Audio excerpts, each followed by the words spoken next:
Awesome. Perfect. So you've been a police officer for 22 years, right? Police officer, and then I did see at some point it said motivational speaker on your bio. Aspiring. Right? Aspiring. Yeah. Got it. Aspiring motivational speaker. Okay. So another thing too that and I'm glad you're in the room with us, right? That I've been thinking about is, I usually like introduce the guests, right? And then I've also just been thinking about because I watched I've been watching Joe Rogan for a while. Right? Oh yeah. And I just kind of love the way that it just his intro comes in and then he just starts they're just talking. Yeah. Right. Like they're just talking. Yeah. Right. So I don't know. I'm just throwing that out there right now. I'm still gonna do like a small introduction for. I thought we just started. Huh? I know, right? Yeah, I mean, this is kind of like we're just starting already, right? So, but yeah, just had to throw that out there. I was like, maybe for the future, it's just one of those we just start and then whoever listens in, right? They kind of just read on the description. Or I've been really thinking also about just putting the title, right? Like on the thumbnail of the picture for the YouTube video, putting the quote there, right? So that the thumbnail catches. But I love the way Joe Rogan just puts the name and the number of the podcast on the title. Yeah. Right. And for me, I kind of like that because and she's known this guy. I've been saying this forever, and that's kind of why I'm just going to this format now where we just record. Right. Right. Where it's I'm not doing this for the public. I'm not doing this so that I can put this out there and it can get big. Right. I'm really just doing this for me. Right. And so little by little, I've been learning or been discovering for myself that it's there has been a lot of episodes where I'm trying to figure out how can I make this go further. Right. Right. What kind of title would be good to put? Yeah. Right. What kind of title is good for the algorithm? And so I have kind of caught myself doing things for something outside of me rather than just, I'm just recording this podcast. Yeah. You know what? It's a wrap. Actually, it's going to go with our first topic too, man. It's just, what does Mr. Beast do? Look at his thumbnails. Yeah. Find a popular podcast on YouTube and just replicate what they do. It's not copying. No, and you're absolutely right. And see, that's the thing. That's where I've kind of gotten a little bit caught. Right, that I've caught myself doing that.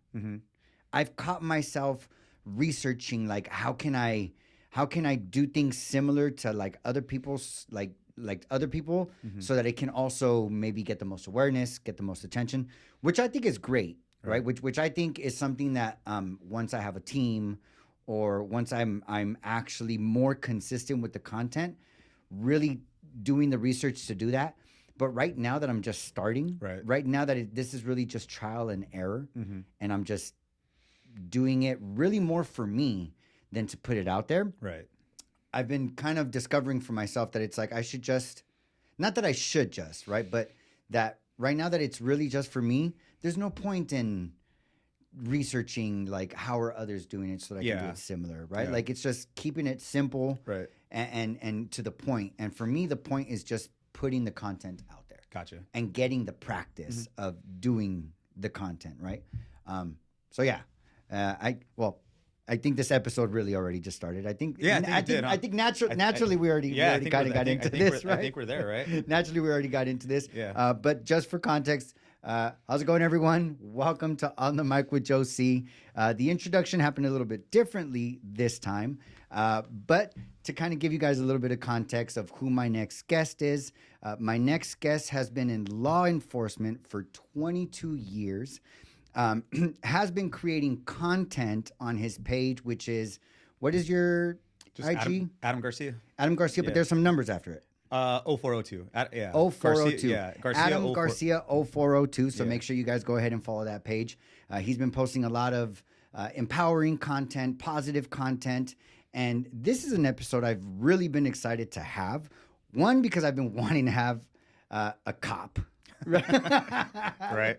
I've been wanting to have a police officer on this episode so that I can ask a few questions and kind of get the perspective of a police officer that maybe a lot of us don't get because we've either never been a police officer, or like me, I will actually never be a police officer, right? At least I don't think I will, right? And so this episode I'm super excited to have, because I feel like this is a great opportunity for me and for you guys to kind of get a perspective of what it's like to be behind the badge. Because I feel like a lot of us have a lot of opinions, judgments, and assessments of what that's like, but until you're actually the one behind the badge, I don't think we can really have any of those opinions, judgments, and assessment. So without further ado, I'd like to welcome Adam Garcia. Thank you for having me, bud. And there's your title. Thank you for being here, There's man. your title, Behind the Badge. Behind the badge. That's a good one. There's your title for That's a good thumbnail. one. So it's being that we were talking about thumbnails and how to do it, right? I know. Yeah. So this is a first, right? Like I just said, this is the first time I have a police officer on the podcast. Right. I also want to acknowledge another first, right? Which is something that I'm super excited about, is that today is the first time that I actually have a producer behind the scenes, which is my daughter, Ariana J. Chavez. She's back there, guys. You can't see her, but you can hear her. Hi. Awesome. So she's going to be back there making sure that everything is going smooth. That if we need any information for anything, and by the way, that's something so you can know as well. Sure. Yeah. If at any point you want to look something up, or if you want to fact check anything, or if you want to pull up any articles, know the meaning of something, you can always just direct to Jolene, and she'd be more than happy to be back there and look anything up for us. Cool. Perfect. So, Adam, I want to hear a little bit about, I've heard some of your story in our past conversations, right? But the police officer, why police officer? So it all kind of started with my experience as a young kid. So, I know a lot of people always kind of think that, law enforcement officers are the guys that were straight A students or good students, the athletes, the football player and stuff like that. I was the football player, but I definitely wasn't the straight A student. I wasn't there are the guys that are straight and narrow. That definitely wasn't me. So growing up as a kid, I struggled a lot with a learning disability. Wasn't doing well in school. I had a lot of insecurities growing up as a kid. Didn't come from a broken family or anything like that. Not like what some of these kids are struggling with out there, but like any family, we had our struggles. In full transparency, my dad had his battles, with alcoholism and things like that. When the economy was really bad, my dad lost his job a few times. He's a Vietnam War veteran, Iraqi War veteran. So my old man, great man, loving father, but he had his struggles and family struggles together.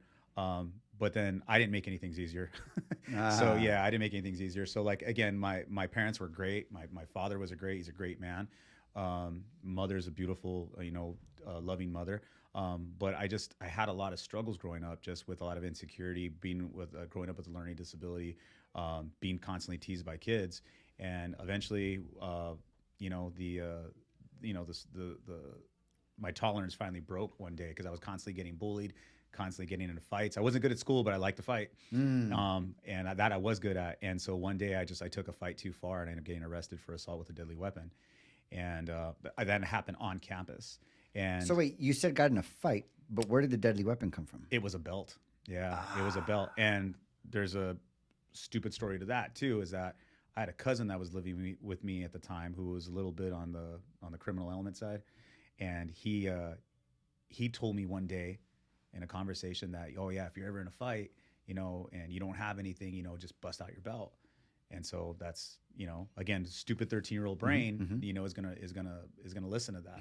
And so, so it wasn't even really a fight, where it was just actually I confronted somebody who I was having a beef with constantly. And I took it too far, and I smacked this kid. And a couple hours later, I got arrested. And the thing that actually was really interesting is that the deputies that arrested me were actually really cool with me, because they didn't treat me like some sort of just like punk. They was like, we can tell that this is a kid that made a bad decision in life. And they were doing their job, right? They were doing their job, but they didn't treat me poorly, which is so important, because if they had treated me poorly, that would have gave me a completely different perception of what law enforcement was like. So their interaction. So I remember like, okay, yeah, I am in trouble. But as I'm at the police station, I'm looking around. I'm like, man, this is kind of cool, right? Because I'm seeing all the uniforms and all the equipment and everything like that. And I'm seeing all these professional men and women. And so I was kind of like, this is kind of cool, But that was really my first introduction to law enforcement, was me being arrested, and their interaction with me. And so that always kind of had a lasting effect on me. And then when I got older, the profession started becoming a little bit more appealing to me. I got into sports. I started doing better in school, kind of started recovering from like all the madness I caused. And at 13. At 13, yeah. So I got kicked out of school. I was homeschooled for the rest for the belt incident. For the belt incident, yeah. So I was homeschooled for the rest of the year. And it was actually really kind of tough, man, because it wasn't just me getting kicked out of school. It was parents who had a different perception of me. And so I remember actually going to a kid's house one day, because I'm kicked out of school. I got nothing to do, right? Being homeschooled. And I remember going to a friend's house, and he opened the door and he's like, hey, bro, he goes, my mom says I can't hang out with you anymore. And I'm like, oh, all right. And that wasn't just one kid. It was a lot of kids.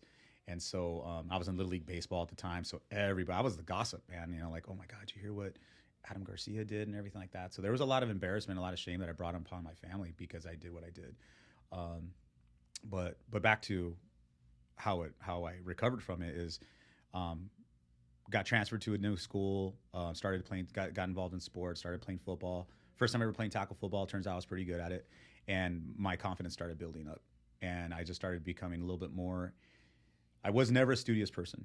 I was just never good at it.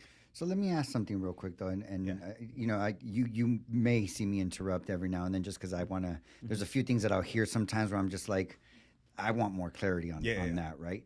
You said you were never a studious student, right? Mm-hmm. And I also heard you say you had a learning disability, right? Right. So, I mean, was it that you weren't studious, or was it that there was an actual disability that you had in learning? So I think it's a combination of both, and I think that unfortunately during that time, again, I'm 45, so I'm in school during the early 90s, right? I don't think that they actually found a way to try to help kids like me and like my brother and other people that suffer from attention deficit disorder and all and hyper. And I had ADD. My brother Mark is ADHD. My poor mother, right? Yeah, she had to deal with both of us. But at that time, it was just put him in a smaller classroom, and there wasn't really a way to kind of like guide us. It was just like it was very rubber stamped. Like just put him in a smaller classroom, give him easier material to study, but it was never. They never catered to us, I shouldn't say catered. That's not what I necessarily think is good, but just they never really found a different way to help us learn. And so I never got excited about learning. Mm-hmm. I just always just kind of accepted like, all right, I'm just not good at math. I'm just not good at spelling. There's certain topics that I was good in, but the other ones that I struggled at, those were the ones I continue to struggle at. So, got it. Yeah. Yeah. That I'm going to remember this part of the conversation because there is, again, I'm super curious, excited and curious, right, to have a police officer in front of me because there are a lot of questions. One of those questions that I'm going to circle back around to, just because I think it relates to what you're doing now, is that topic of mental health. Right. Right. Because for sure, what I'm getting from what you're saying is back in the 90s, they didn't really have that attention to mental health, right? Like ADHD, ADD, all that stuff that they might have now, right? But I also think that it's possible. Again, I don't know because I'm not law enforcement, but it's possible that mental health within the law enforcement industry, the law enforcement career, is also something that maybe just like in the 90s wasn't really properly addressed, that I feel may not be properly addressed now. Yeah, I mean, always. Yeah, that's a topic. and now, right, with police officers. So I will get back to that. The one thing that, before we move on from like your childhood story, right, that I kind of want to also have a conversation about is the bullying part, right? You said you were bullied up until 13. What did that look like for you back in the 90s? So when you're in special ed, they put you in small classrooms. So kids during that time, man, are just brutal. Probably brutal now, right? Yeah, it's even worse with social media, right? Because now they can do it with, be keyboard warriors and not have to worry about getting punched in the face. Yeah. During that time, I punched people in the face. And that's why I ended up getting in trouble. I hit him with a belt. Yeah, and hit him with a belt, right? So, but nowadays, Jolene back there will hit him with an emoji. Yeah, now it's an emoji. Yeah, now it's an emoji. Like, oh my God, you see the emoji she sent me? But back then it was just like, I remember being in class, and it's a small class. Maybe there's 10 of us or something like that. We're doing a math class, and kids would walk by the classroom and they would make insults towards us, or they would start making like grunting noises if we were like we're physically disabled or things like that. And it was just constant. And this is so crazy. The name of the classes were RSP, and if I remember the acronym correctly, I think it was Resource Specialty Program. I think is what it was, right? Well, that was very conveniently to the bullies. Was RSP was really stupid people, and you're nodding your head over there because apparently they're still doing it. Is there still an RSP? No, but I can see like where. Oh, just okay, yeah. So like, yeah, but when you get a chance, look up RSP classes. Yeah. When you get a chance, just so we could see what the acronym for that is. So I was constantly told, "Oh, you're in really stupid people classes." Wow. And again, like you're already feeling bad about yourself, right? And then you're trying to go ahead and figure out a math problem that everyone else can figure out, but you can't because you're struggling. Yeah. And then you hear that, and then you go out to the playground and on a break, and then you hear the more comments though, hey, what's it like being in really stupid people classes, and just so you hear so again, I was like, okay, that's fine, but one of these days, I'm gonna get you. And that was kind of like my mentality there, like you're gonna piss me off to a certain point where I'm gonna remember that comment. And so that's where the fighting came in for me. And the thing about it too is that when you're at that stage, and this is the same thing to present day, when you're constantly getting bullied and you don't feel like you're good at anything, but you're good at fighting, what are you going to do? You're going to fight. Yeah. Right. So when I started getting a reputation as being the badass who likes to fight, guys would start goading me on that one. Hey, did you hear what so-and-so said? Did you hear what so-and-so said about you? And I'm like, oh, really? And then what would I do? I would go and confront, and next thing you know, Adam got into a fight again. And so a lot of When did the fight stop?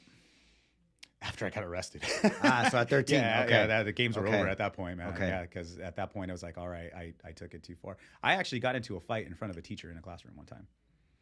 Yeah, wow. That's because I was over it, man. I was just constantly over it. I was tired of just being bullied. But yeah, the kid was literally sitting right next to the teacher, and he made a comment, and I'm just like, oh, okay. And I rushed him in the class, and I popped him. And again, it was just like, and keep in mind, like, as I say this, I'm not proud of any of it, but this was my struggle growing up as a kid. And I'm glad I experienced those things, because obviously I've 180'd since then, mm-hmm. right? And now I try to talk to young people when I'm at work. Anytime we have a young kid in custody, I always try to talk to them. They're in the holding cell, I'll go and I'll talk to them, right? To just try to like humanize the experience between me and that kid, because I was that kid at one point, so yeah, so I'm not proud of any of it, but it was something that I had to go through, mm-hmm. and it kind of paved the way for where I am now. So again, not proud of it, but still glad I experienced it. Yeah. Yeah. And I was able to come out of it. Regret the hurt that I caused for other people. If I can go back, and I mean, that's the one thing too, is like I always say, if I can take back any of it, it would just be the pain, the emotional pain or physical pain that I ever caused anybody else. But the experience from it, I'm glad that I had it. Yeah. So, but fast forward, going through all that, found football, found sports, a good circle of friends, and my confidence started building up. And I started, I was still in special ed classes. I was in special ed classes all the way up to my junior year in high school. But I started feeling better about myself, and I started making friends, and friends that weren't mocking me and things like that. And people that weren't mocking me, and I started just doing better, confidence, so what I think a lot of young kids are suffering these days, man, is because their confidence is built through acceptance of others, and so now, and this is why they get bullied on social media so much, or why social media is such a problem for them, is because they constantly get bullied, or they're, oh, I didn't get this many likes, or I didn't get this many comments, or things like that. And for a young 13-year-old kid going through, I mean, look what I was going through back then in the 90s when we didn't have social media. That was pagers, right? Yeah, we said we had pagers, right? We had pagers back then. Yeah. So we'll tell you a funny story about how we used to text through paging. Yeah. I've already showed you. Yeah. All right. So texting through paging, right? So, but that's pretty that's pretty good on our part. We have to give our generation credit for that. But but imagine for kids now, man, where it's just like you can't even go home and avoid the bullying from school. You know, like now it's just like they go home and it's, as long as they have a phone on them, that bullying continues everywhere they go. You know, so to go back on the RSP that you had brought up, so they do say that many middle schools still offer RSP classes, and it does stand for Resource Specialist Programs, which is a term used in the context of special education. Yeah. Yeah, they need to change that acronym, man. Yeah. They do, man. I'm telling you, like that was in like 90. That was like in 92. It went. What's ELD? Oh wait, that's actually for people with English. Yes. But there is another term I do remember for I had siblings and friends who were also in classes like that. Right. But I do want to say that they did sometimes put people who, let's just say that they grew up speaking Spanish or they weren't really, you know, they weren't doing their best in school, they would still put them in that. Okay, so it used to be called ESL, I think, right? English as a second language. That was probably maybe before your time, but I think that's what they used to call it. I've heard that one. Yeah, that's what they used to call it. So yeah. But yeah, man, for these poor kids, man, going through, I can't imagine what it's like, you know, trying to be a kid and navigate through high school these days. Or even middle school now, you know, you have 10-year-olds with cell phones, you know, and so there's something that you said right now, though, Adam, that you said, you know, that our confidence is built through acceptance. Why do you think? I mean, obviously, there's a lot of things, right? But I feel like that's something that's gone on for generations, right? Generations and generations of us looking for validity outside of ourselves. Right. And I know people like you and I, we do see a lot of content like maybe Gary Vee, Simon Sinek, right? Like we actually look for this content that really elaborates on how us putting our validation in others, putting our confidence in the acceptance of others is just not, like, it's all fake, right? But what do you think it is about the majority of the world that has that be the case? So you mentioned Gary Vee. And so Gary Vee has, I was listening to one of his videos and he talks about people who buy the big houses, buy the expensive cars, and buy all these material things. And he says, let me tell you why you're doing that. You're trying to fill an insecurity gap. So I think that just we haven't developed enough confidence in ourselves you know, to just be like, I don't care if you like me or not. Like, I got my circle of friends. I know what's important to me. But social media, again, you think about it, like, what makes you popular on social media? How many followers you have, right? So again, because this app and this social media and this phone is with you everywhere you go, you have this constant reminder of acceptance for a kid anyways, right? You're constantly thinking like, how many people like me today? How many followers do I have? How many people liked my post? And again, rather than actually finding acceptance through your circle of friends, you're looking for acceptance in people that aren't even around you. And again, it's just I think that if you were to, I honestly believe that there should be a 18 and under version of the app where the comment section and the likes and the views are taken off of the platform, because they won't pay attention to it as much if they do, right? Because every time they post, oh, look how many likes I got. Oh, look at this went viral, or this, you know, oh, so and so liked my thing. And so again, from a very young age, they're being introduced to that. And funny thing about it, as adults, we're not really helping the situation, because we constantly see adults that are constantly on their phones and making the same kind of like young comments, like, well, look at all these followers I have. You look at even in our political realm, you'll hear them say, you know, this politician has X amount of followers on their social media. Look how many people they're influencing, and so on and so forth. So we keep on sending this message. Even as adults, we're sending the message to young people that this is important in some way. And as a 13-year-old, 12-year-old, 10-year-old kid, whatever age you're on in social media, you start thinking, oh, well, there is some sort of level of importance, right? And unfortunately, that creates a social media addiction. That creates a confidence issue because your acceptance is coming from people you don't even know. So pretty dangerous, man. Very dangerous. Yeah, it's very dangerous. Looking for a top-notch barbershop experience? Booking your appointment is quick and easy. Visit ogclipjoint.com. Download our app from the App Store or Google Play, or call to book directly with the owner of your local shop. Whether you prefer to schedule online, through our app, or over the phone, we make it simple for you. With convenient locations in Covina and San Dimas, right here in the San Gabriel Valley, we're ready to keep you looking your best. Stop by the original Clip Joint Barbershop today. For me, the one thing I see here that and I'm not saying this like I have an answer for it, right?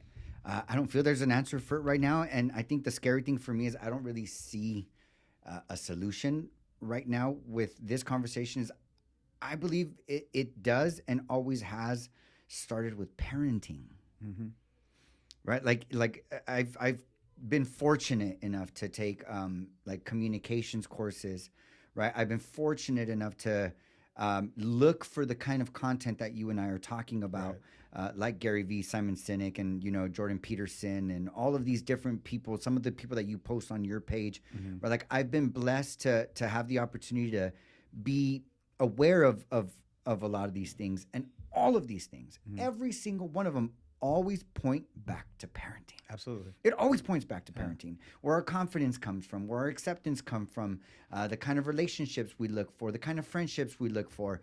And it's always trying to be like or be unlike our parents. For sure. Right? Yeah. Go on. And so that the question that raises for me, right? I know you spoke about your parents quite a bit, right? But as far as your childhood goes, do you see where it comes from your parenting and the way you were brought up? In terms of where I am now? In terms of just like the lack of confidence, right? The how can I say, like the insecurities, the traumas, like a lot of that stuff. Do you see how any of that stuff circles back to your upbringing with your parents? What I think is not from my parents. When I went haywire was because I had a cousin that was back to that cousin, put that stupid idea in my head at a time where my confidence was low. I think what ends up happening is, again, I'm not a parent, right? So I don't know what it's like to raise a child. The only thing I can say is that I think that, well, let's put it this way. So I was actually taking a course a couple weeks ago, right? And it was funny because in the course, we were talking about generations, right? So I know millennials get ragged on all the time. Then there's the Gen Zers that get ragged on all the time. What generation are you? Z. You're Gen Z. Gen Z. Okay, so I think the millennials and the Gen Zers right now are the ones that are taking the brunt of the abuse right now. Like, oh, this generation is entitled and they're lazy and they're selfish and so on and so forth, right?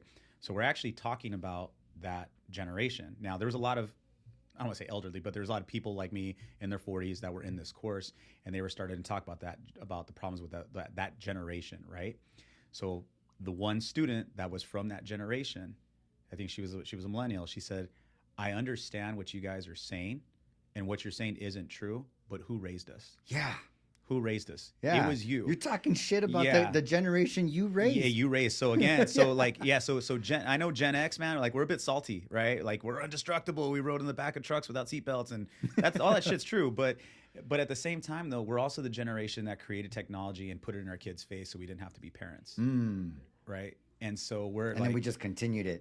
And we just continued it. And now we recognize that behavior. We recognize, like, hey, you know what? This generation's lazy. They're addicted to social media. And what do? We made the phones faster and smaller and more convenient for them to be on, right? So here we are complaining about this generation that we raised. And so like, how bad are we not recognizing that we're essentially giving our kids the tools to go ahead and destroy themselves? Exactly. And that's for me, that's why this conversation is like so important to me, right? Because again, it's not like I have solutions, but I really do believe it all circles back to parenting, right? Like I get I get what you're saying, right? And I also get that it's maybe a tough question for me to ask somebody like, do you see how this can trace back from your parents? Because I think a lot of us is like, I don't want to talk shit about my parents on camera, right? But like, yeah, and I get that, right? Like, I absolutely get that, right? But at the end of the day, I always feel that from the age of 1 to the age of like 10, right? Like,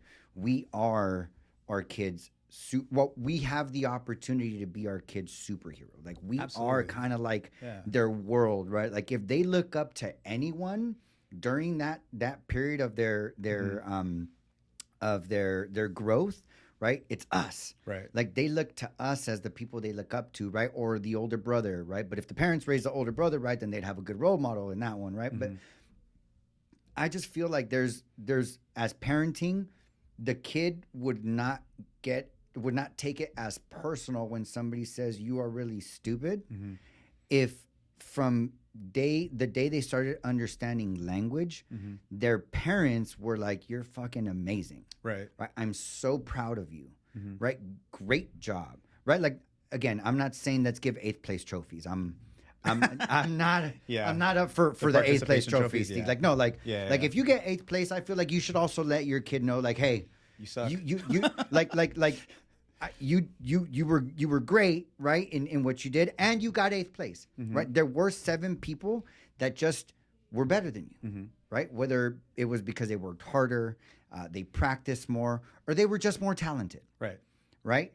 But nonetheless, I acknowledge you for even being out there, for sure, right? Like, because there's a million other kids who would have never even signed up. Right? There's a million other kids who would have never even stepped on the field. Absolutely. Right? So look, I'm not going to sugarcoat it. You fucking got 8th place. Yeah. Right? And the fact that you even went out there is fucking awesome. Right? And I love you for it. Yeah. Right? And just keep going. Yeah. But I think if as parents we instilled that kind of confidence, right? Not like the blind confidence, like I'm telling you, right? Like, not that confidence of like, you got 8th place, but you're still the best. Right. But that confidence of like, you got 8th place, and I'm glad that you were like I acknowledge you for even being out there in the first place. Right. Like, I really do believe it's up to us as parents to instill that security, to instill that confidence in our kids, to where when they go out into the world doesn't affect them as much. For sure. And so I really do believe it all starts and goes back to, how do we parent our kids?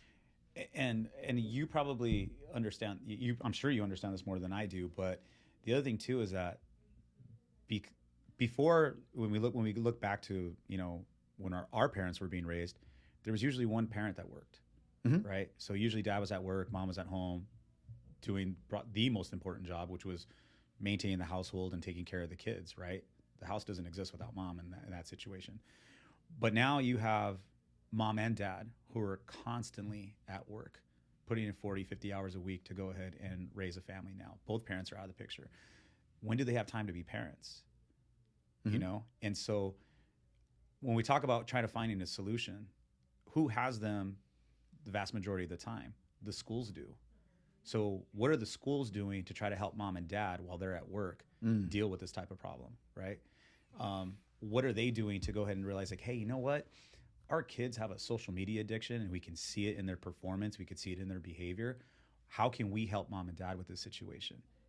I haven't been in school for a while. I'm not raising kids or anything like that, but I don't think it's being done. I think it's being done now. Now they're talking about passing legislation where they're removing, like, kids are not going to be allowed to be on social media or something like that. It's something that they've acknowledged now, that it's becoming a mental health crisis now. It really is becoming a mental health crisis. So, but again, like, in terms of solutions, is there an answer, like one answer? No, there isn't one answer to go ahead and cover, and this is how we're going to fix the problem. But there are things that we can identify, and we can say, how can we go ahead and improve our kids' self-confidence? Well, how about, instead of it always being just about math, science, reading, and history, we have some motivational courses in there. We introduce our kids to motivational speakers.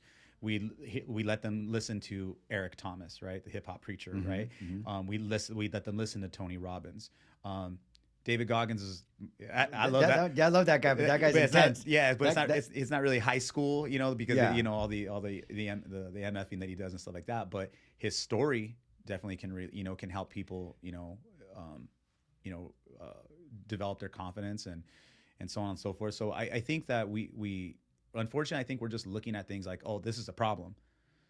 Okay, well, what's the solution? Like, you can't just say, okay, there's a problem and just say, well, and not do anything, right? You have to acknowledge the problem and then you got to deal with it. Dude, I think what you're saying right now is so great, right? I can't tell you that I ever thought of like introducing, high school students to that kind of content, which I think is great because we live what I've heard is called the information age, right? This content is out there and it's out there for free. Absolutely. Right? But I have always thought to myself, like, why do our schools not focus more on what I would call social skills or what I would call soft skills, right? Which are not soft at all, right? I think Simon Sinek has a talk about this, and he actually makes a lot of content on this of hard skills compared to soft skills and how soft skills shouldn't even really be called soft skills, because if you possess soft skills, those are the ones that'll just get you the furthest in any leadership role, in any job, in anything that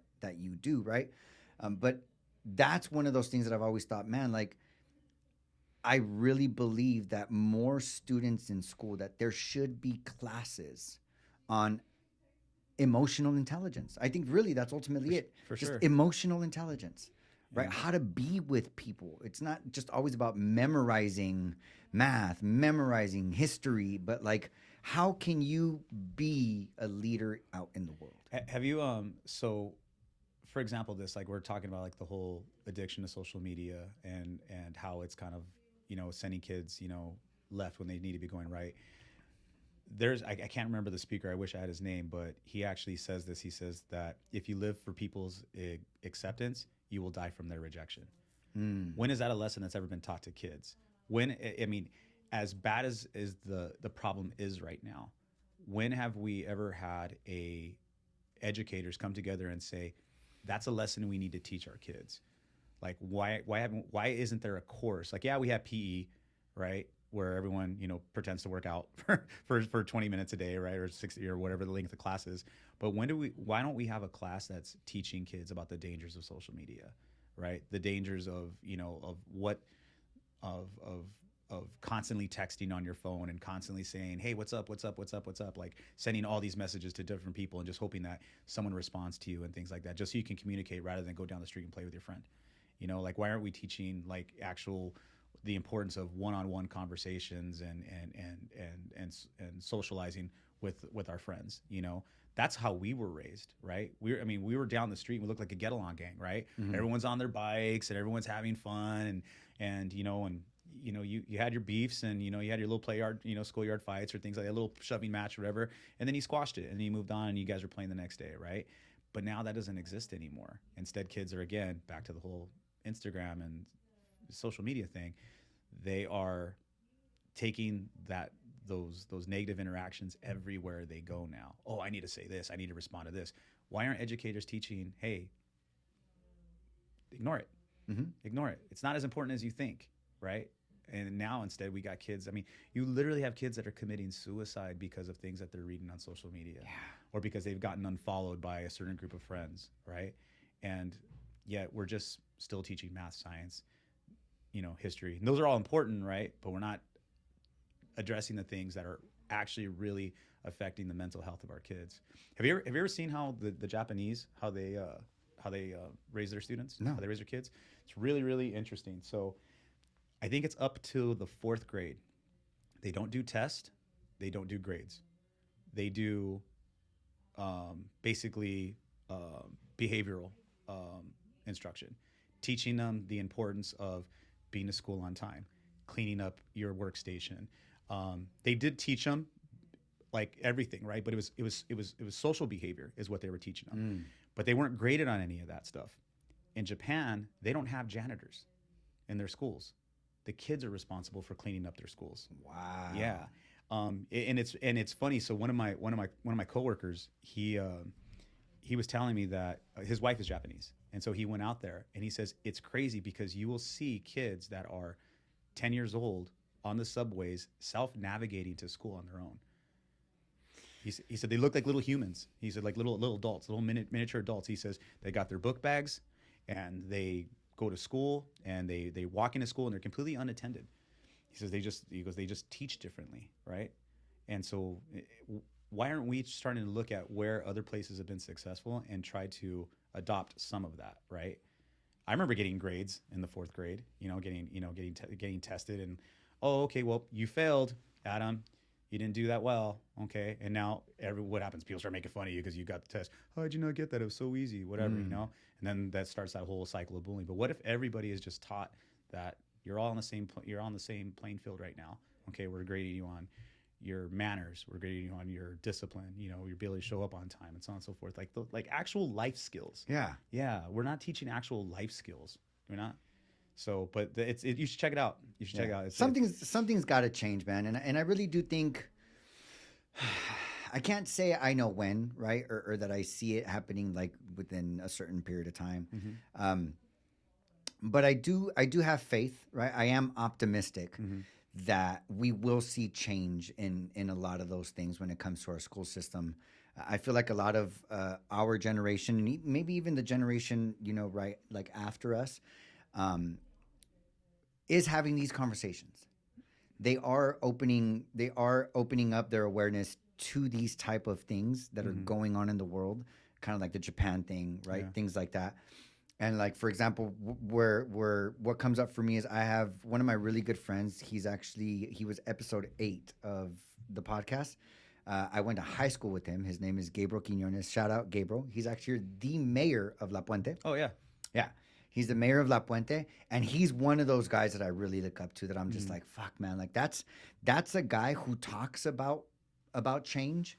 That's a guy who sees the world and says, I believe things should be different, right? And is taking the actions out there to really put himself in a position to make a difference. For sure. Right? And I do have faith that a lot of people like Gabriel over the course of the next decade or two will start to put themselves in positions where they can actually make a difference politically, legislatively, whatever that's called, right? And actually start implementing some of these things that you and I are talking about into the school system that I really feel could make a difference, right? Yeah, for sure. And I want to just say thank you for this specific conversation, because for me, and not to say that it's not what I've believed, but for me, I always just go back to parenting. I really do feel like if we had more, like they always say, being a parent doesn't come with the handbook, right? And it doesn't, right? Just like having emotional intelligence skills doesn't come with the handbook, nor do they give us one. But I really believe that if we gave more attention to our youth on parenting even, right? On how to really acknowledge our kids and acknowledge their existence and acknowledge their wins, while also still disciplining, right? While also still bringing their awareness to like where they can improve, right? Where they can do things differently, but also to how we can communicate with them, right? How we can communicate with them, how we can acknowledge them. I really do believe that would make a huge difference. And now I can also see how schooling, sure, right? What we do in our schools, the things we teach in our schools, how that piggybacked on top of learning how to parent can be huge for our generations to come. For sure. There's actually a video, and I usually don't comment on anything when I'm on social media, because I'm not interested in getting into an LOL. That was funny is about as much as I would go, right? But for the most part, but there was one particular video that I saw. Dad has his daughter in jiu-jitsu, right? And she's young. She's probably about 5 years old. And at that age, the boys and girls will compete against each other, right? So this dad is coaching his daughter, and he's loud, but he's mic'd up too, right? So I don't know exactly how loud it is, but he's loud, and he's coaching his daughter, right? And all the hates in the comments there were some comments that were hating on him, saying you're being too loud and you're being disrespectful to the other kids. So now people are hating on his parenting skill. But this one I had to respond to. I said, when he coached his daughter, she listened and she won. So sorry your kid lost, but he's teaching his daughter, when you listen to those who know, you can be successful. When he taught his daughter as a coach, as a parent, whatever it might be, she was successful. She's now learning that. If I listen to my dad, I can be successful. When she failed, he's got a great channel. I wish I remembered his name. I come across it every now and again. But when she fails and she cries, it's okay to cry, but we're going to be better next time, right? Okay. Why did we lose this time? Did you listen to me on this one? Remember I told you that? Okay. We're going to be better. I'm proud of you. Okay. And then she goes in her next match and she wins. So she has that relationship with her father, right? But it was interesting to see how many parents were actually hating on him for actually being a parent. You know, for his style of parenting, I guess you could say, is what they were kind of hating on. Dude, and that's a whole nother subject too, man, when it comes to not just social media, because I feel like social media just puts a magnifying glass on everything, right? Like it just magnifies everything. Yeah. But the other thing for me that comes up with that conversation is how so many of us judge without having the context. Yeah. Right? Like all of those people were quick to comment on that one post, but like you said, this guy has a channel where you actually get to see the whole story. It's not just that one post that everybody is now hating on, right? But like, we're all so quick to judge when we don't really have the context on everything. Yeah. Right? And one thing I always like to bring awareness to is, before social media, there was other ways. Like, social media isn't the devil, right? Like, I also don't like demonizing social media, because I feel like social media is also such a great tool. Oh, absolutely. Right? Like, if we're taught to use it, it's a tool. Absolutely. Like, for me, it's one of the biggest communication tools we've had in the history of humanity. Absolutely. Right? Like, anybody nowadays, if they really work hard enough, can get their message across to millions, right? Something we didn't have the opportunity to do in the past. Right? And all of these insecurities that are coming out of social media, these people would have had these insecurities anyway, right? It's just that social media is magnifying them. It's just bringing it more to light. Right. But these kids that are committing suicide, or these kids that are going into depression, they would have been that way anyway. I believe that whether it was through social media or bullying, right? Whether it was through a comment or through passing by and saying real stupid people, right? Nevertheless, that insecurity was already there. Right. This is just magnifying it. Yeah, I see what you're saying. Yeah, because I went through it. Yeah. Yeah, exactly. Like you said, just like exactly. I went through it. And there was no social media then. Yeah. It's just putting a magnifying glass on it. Yeah. Right. But I think it's fucking awesome what you said, to like, if as a society, right, as a culture, society, a country, whatever, if we, knowing that this is a problem, because what you and I are talking about, this isn't new. No. Right? Like, we're not fucking pulling the rabbit out of the hat here. Like, everybody knows social media, it's not that social media is a problem, but social media is creating a problem. Social media is magnifying a problem. Too much of it. Right? Too much of anything is a bad thing. If we can figure out ways, right, as a society, as human beings, to, one, recognize as a consensus this is a fucking issue, right? And then two, create actions, whether through legislation, whether through school, whether through whatever, to really start bringing awareness to this and start teaching our kids about this, right? Because a lot of the time, they don't even know that they don't know this is the issue, right? We know that it's the issue because we grew up in a time where it wasn't there. And so we have something to contrast, right? So many kids nowadays, just a couple of generations after you and I, they were born with the fucking phone in their hand. Yeah. Right? So they don't know that this is the issue. Right? They don't know any different like you and I do. Yeah. Right? And so I really do believe that if we were to bring more awareness to this and also start doing things so that our kids can become aware of this as well, I think would make a huge difference. Yeah, for sure, man. Yeah. A huge difference. For sure. So moving on from that, I do want to hear about how you became a police officer and at what age. Oh, that's right. We forgot about that, huh? Yeah. Oh, so. Hey, but you know, this is the fucking awesome thing about, so I love this platform. I love doing the podcast because if you look at a lot of my episodes, this is what happens. And this is my favorite part, right? That I'll have a conversation and we're like, okay, let's talk about this. You know, maybe we can talk about that.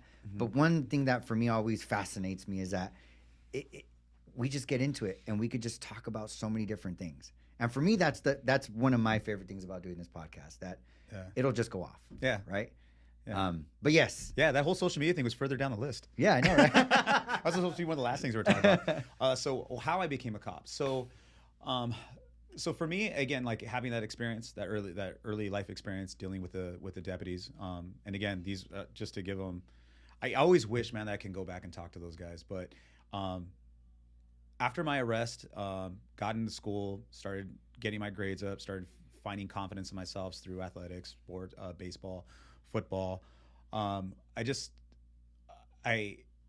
lot of my fighting, or a lot of the fights that I got into, were not always because I was being bullied. It was also because other kids were being bullied. So I ended up sticking up for them, and I was just like, well, Adam, what started the fight this time? Kept on messing with David. It's like, Adam, you can't keep on punching everybody just because you make fun of your friends. And I was just like, all right. So I think there was just naturally there was this protective instinct in me, and it just had to be channeled in the right direction. And I think that's where law enforcement came into it. Was that again, I wasn't a person that was overly aggressive. I just, it came from a young point in my life where I didn't know how to control my emotions, right? But as I got older, playing football, became disciplined, learning about working out, and going through all of that, it just, it kind of started directing me towards the law enforcement career. Not to mention, my oldest brother is a Marine. My uncles I have a bunch of uncles that are in the Marine Corps. I was raised by Marines and soldiers, and so there was already kind of like this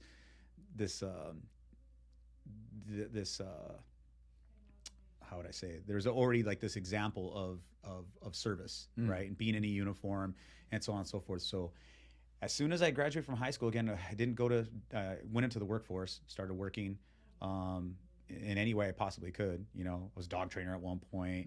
Yeah, I was doing all these little odd jobs, loss prevention. I used to work at a pizza place. But as soon as I hit the age to start the testing process, I started. I just knew that's what I wanted to do.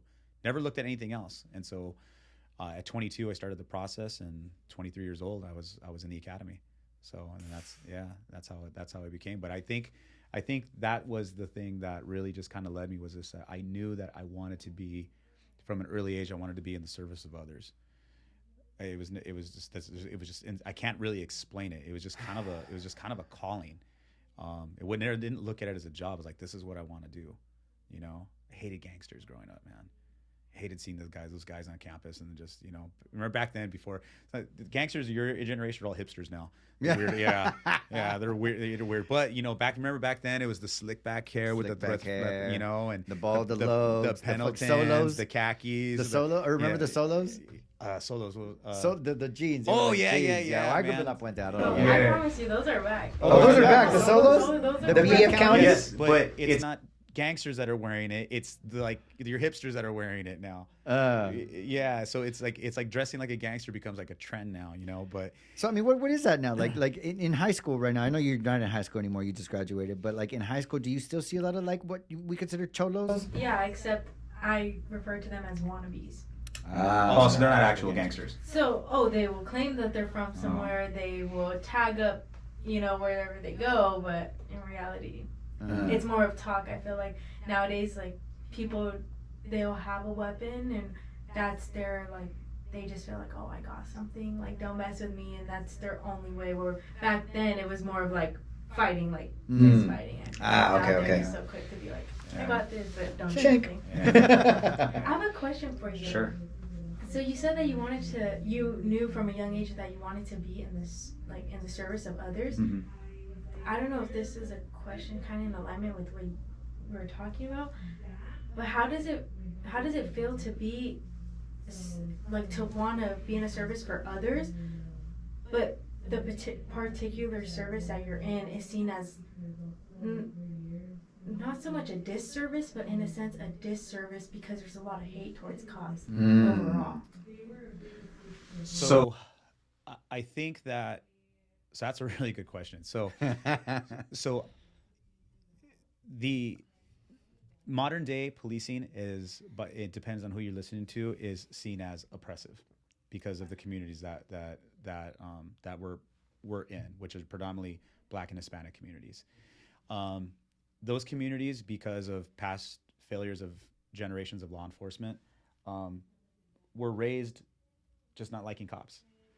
And so for me, the thing that I had to realize is that I was going to use my experience of me growing up, being the kid that was arrested, being the kid that was going to, that struggled with his education, that I was going to be the guy that was talk to those young kids and say, hey, look, like, I've been where you've been, and for a lot of you, I actually have done worse than you've done, but look at where I'm at now.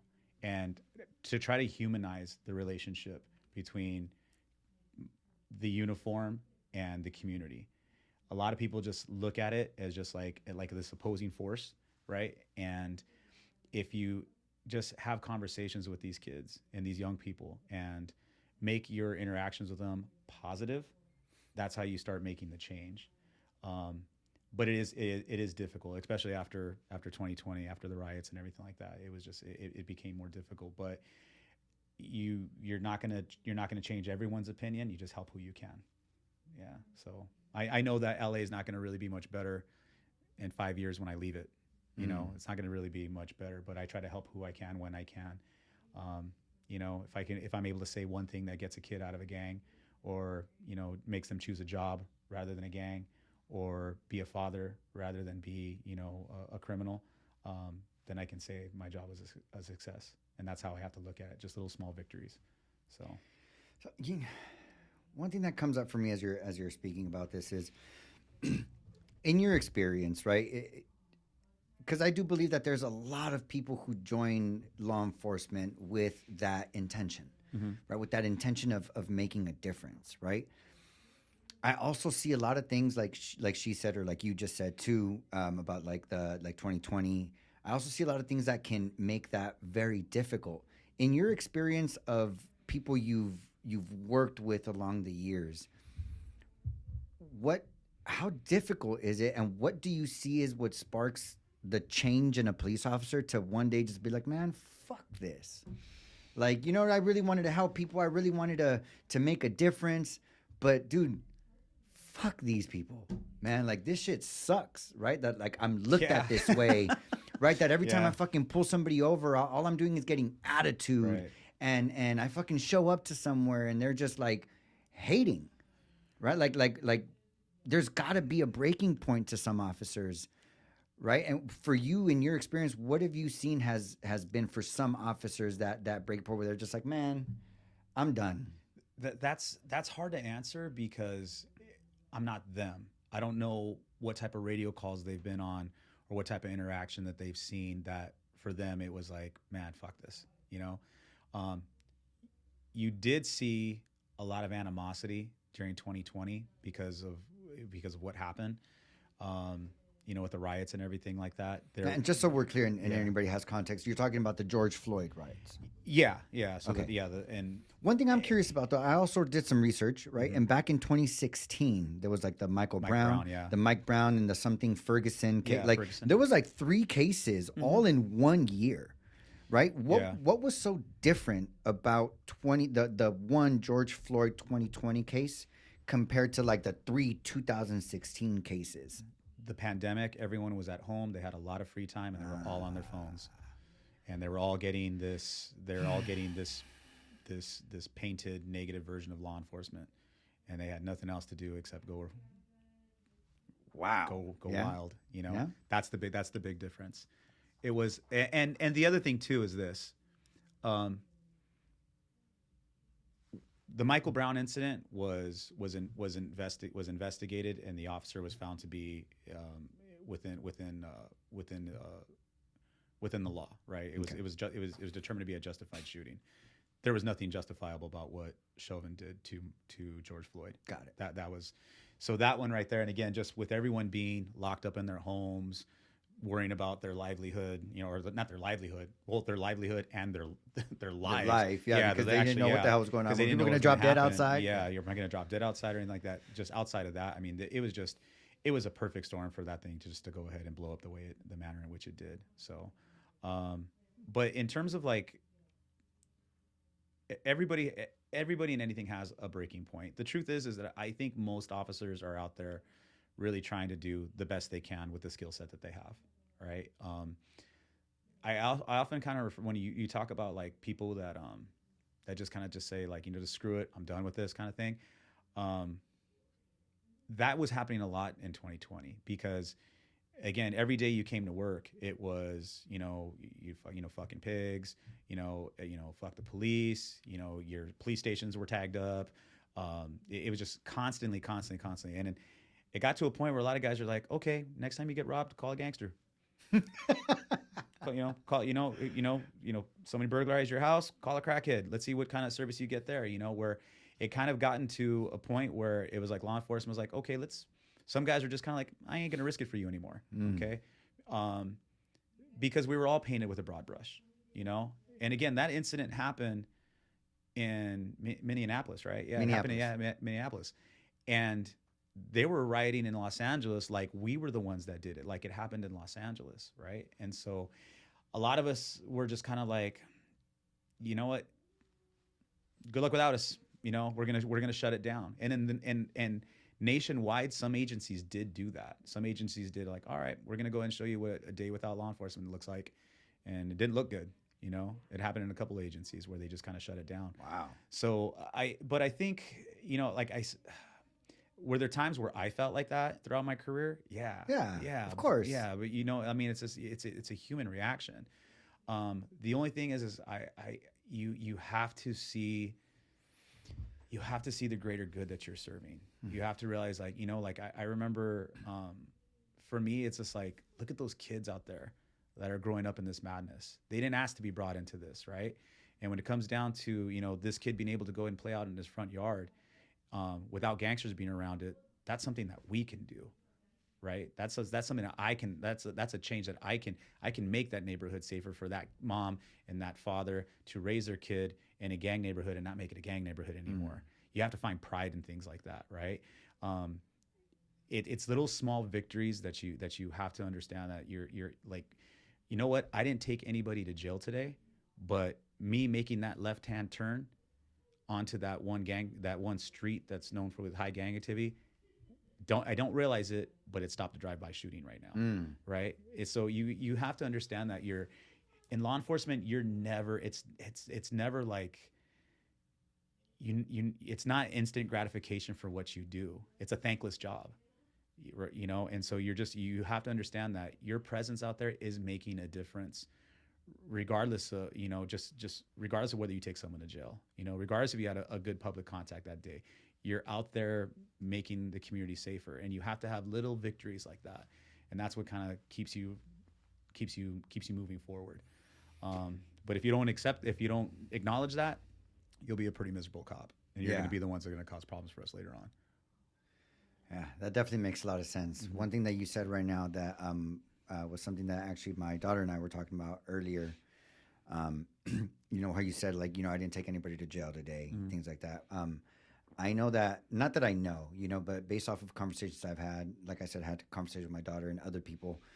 I feel like there's a lot of children, right? And we were talking about this earlier, like kids that grow up already having a bad perception of cops. Oh, yeah. Because of the parents, right? Like, for sure. The parents are always like, fuck the police, right? So the kids grow up like, fuck the police, right? Yeah. But there have been conversations that I had where a lot of kids grow up seeing like profiling.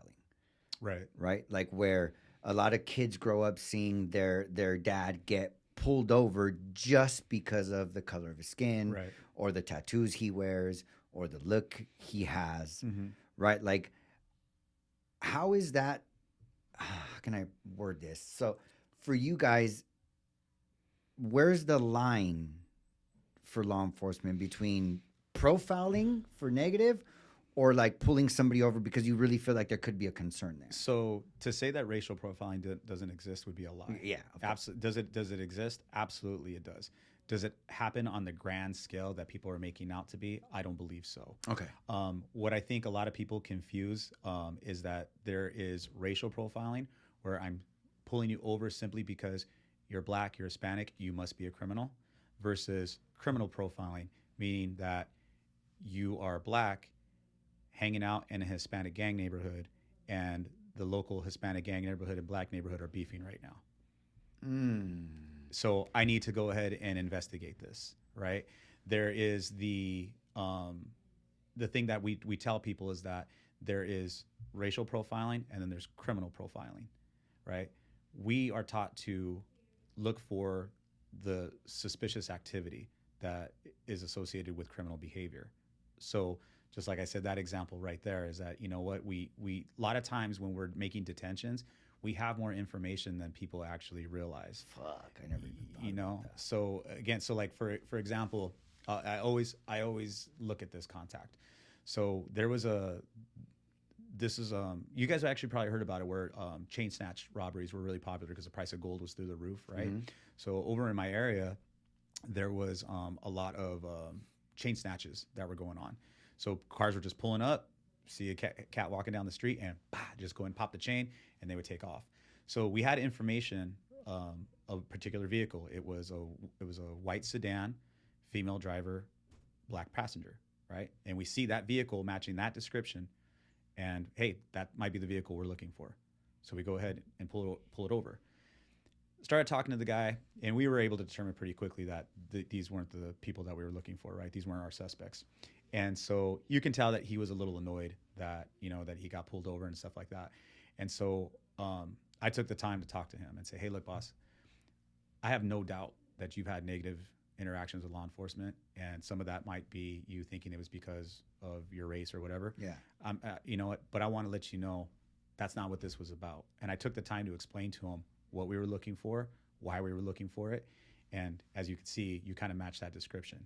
I said, I have no doubt, man, that you've been discriminated against in the past, but today that wasn't what this was about. We're just trying to stop these guys before they hurt somebody. Now, he didn't like what happened to him. It didn't change that that it didn't make him say, oh, okay, I'm cool with you stopping me. But at least he understood, and he was like, man, all right, dude. And he actually shakes my hand. Wow. That's the type of contact that I'm referring to, that you have with somebody, right? That can change someone's perception, you know, where he can go ahead and he can go home and maybe share with his family, hey, you know what, man, this you know, Garcia was cool that day, man. That dude's cool, right? So that's the thing that people don't understand, is that sometimes we have a lot more information than you realize. We're looking for somebody. We're looking for a specific car that's very similar to yours. We're looking for, you know, specific problems that exist in your community that you don't know about, but we know about, right?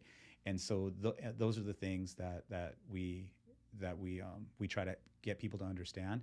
And then the other thing too is that we also have a saying within our department or within law enforcement that little things lead to big things, right? So sometimes you go ahead and you stop somebody because they have just a busted taillight, you know, or a cracked window, and you go ahead and you make that detention, and then you realize, oh, you know what, this is actually somebody, and then you get a pistol out of the car, or you get dope out of the car, and things like that, right? And so you don't want a law enforcement agency that just sits back and does nothing. That's how criminals thrive. And so we have to be proactive. If we're not proactive, the criminals will just see you as a pushover, and they'll just take over the community, which is what, if you want to look at the last 4 years and see how crime went through the roof, that's exactly what happened, is because criminals realize, hey, you know what? They're not doing anything. The law enforcement shut it down. They're not doing anything. The politicians, the political climate is in our favor right now. So that's why they started becoming so bold with everything that they're doing. Catalytic converters getting stolen, all these robberies at, you know, retail stores and everything like that. They're like, hey, cops are handcuffed now. And so they ran amok. Dude, and that's funny too, because that whole like law of, and I think it might have changed recently, right? But the whole law of, as long as you don't take anything more than $1,000, like, yeah, Prop 47, they fucking can't do anything to you. Like, yeah, that's for me at least, that's a perfect example of like, well, if they're not gonna do anything, then let's fucking go. Yeah, and then you look at like even the homelessness, right?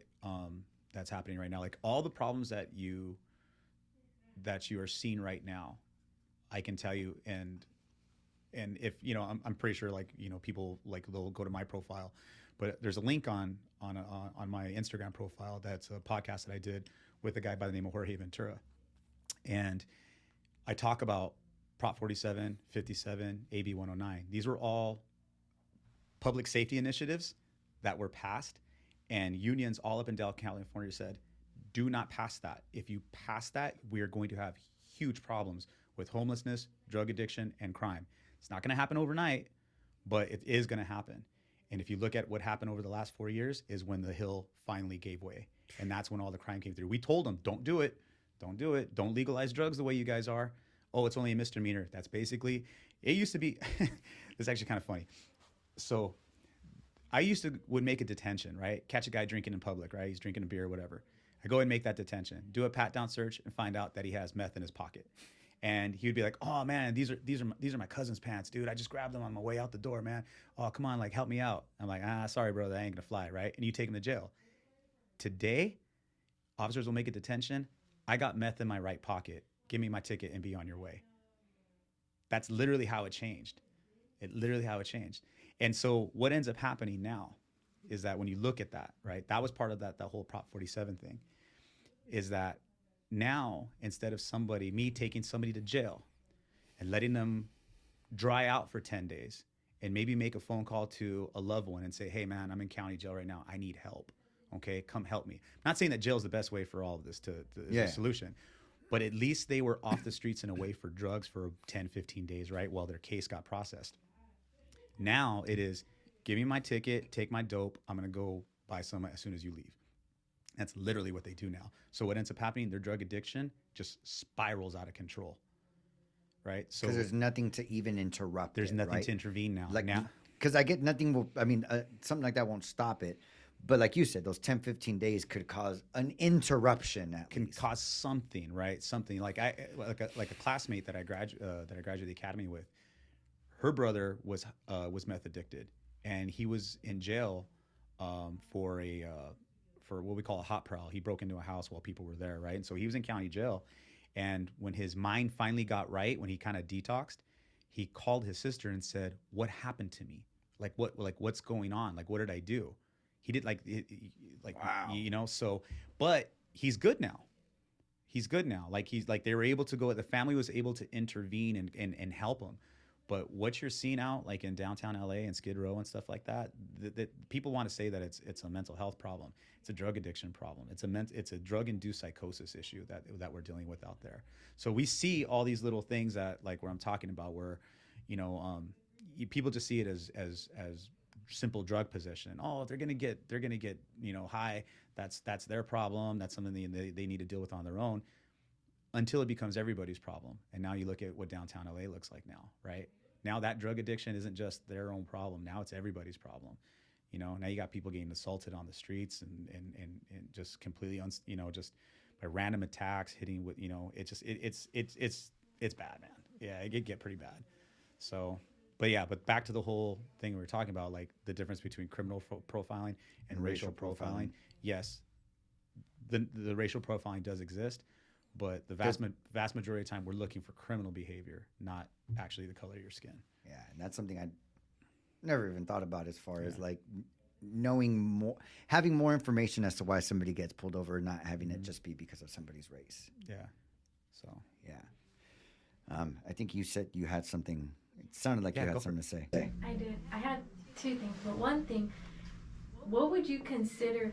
And this is coming from someone who, like my dad mentioned, I grew up thinking that, not that cops are bad, but their intentions aren't always to help or aren't always good intentions as a kid, right? Mm-hmm. Because I grew up with, you know, my stepdad or me being in the car just going to the store, or him and my little brother just going to boxing, and then he's pulled over because he has tattoos and he's driving like a nicer car and all that. So as someone who has that mindset mentality of it's always going to be that in that scenario of just like me and my dad going to the store, like what would that be? Is that, would you consider that racial profiling? So that's impossible for me to answer because I don't know the information that he had at that time. The officer. Yeah, the officer. I can't possibly answer that. For what I don't know. You know what that was your stepdad?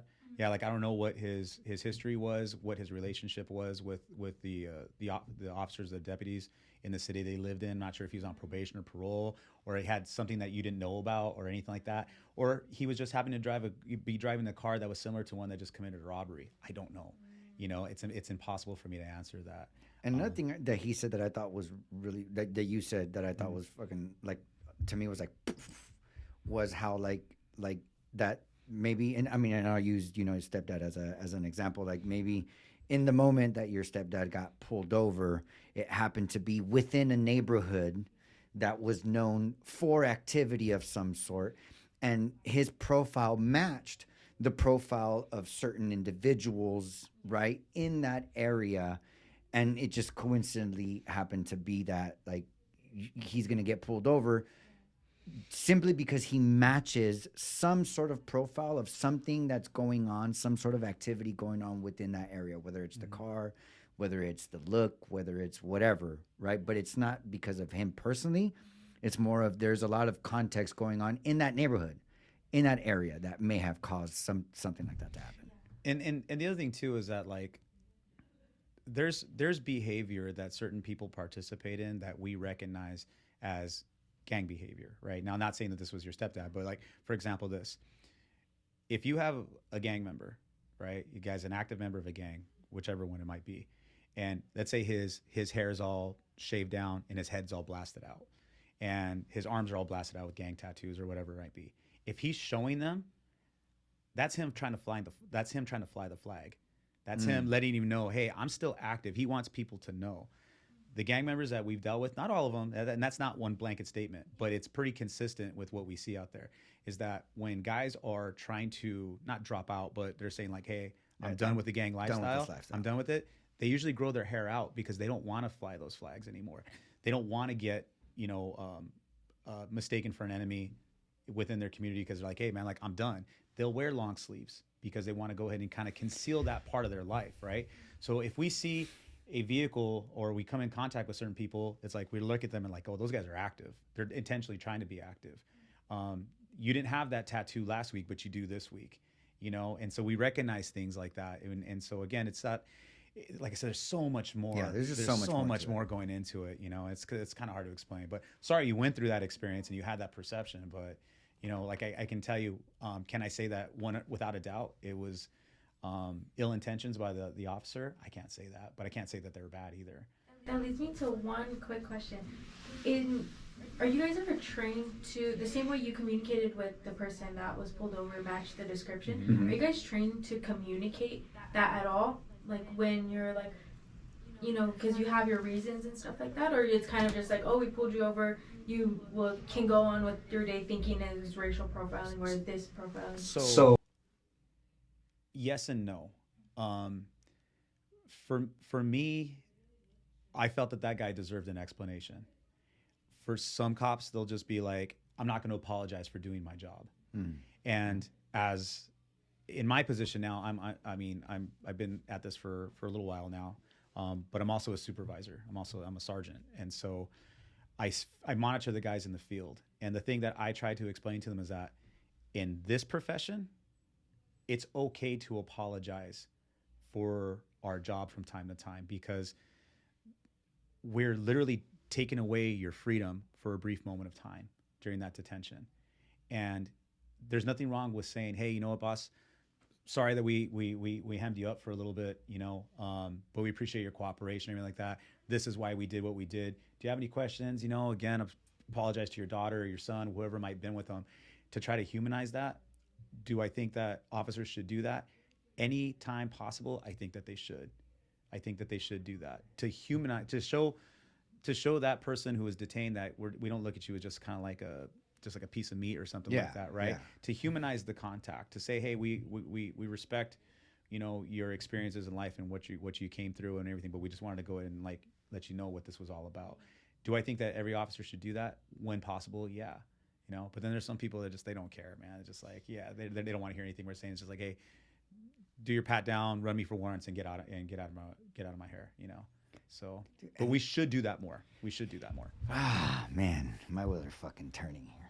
Huh? I said, my wheels are turning here, man. Because again, look, I'm not a police officer, right? But I will share an experience for me. You know, I before becoming a barber, right? I was in sales for a really long time. When I wanted to get out of sales, I was like, I got to do something different. I started looking at firefighter, police officer. I applied for the police department. They called me for an interview. I went in for the interview, right? And then they called me for the second one. And when they called me for the second one, I was like, fuck, this could actually happen, right? Right. And so I didn't go. No. Right? Like, I didn't go to that second interview because in my head, I thought to myself, like, do I really want to risk my life every day? Because that's really the way I seen it, right? Because when you guys pull somebody over, you don't know what they have.